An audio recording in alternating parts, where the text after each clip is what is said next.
is a pleasant surprise. So this one crossed the road.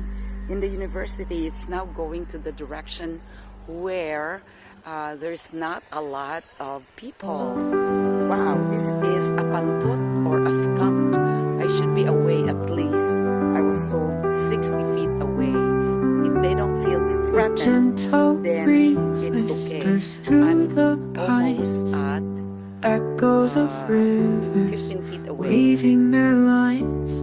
The stars above hum their I quiet truly don't want to be rhyme. close to it because once Lost it's in spit the is cradle gas, of it's endless gonna stink. Close your eyes, feel the earth sigh beneath your feet where the roots lie. First encounter. Every whisper tells a tale so deep. Nature's song will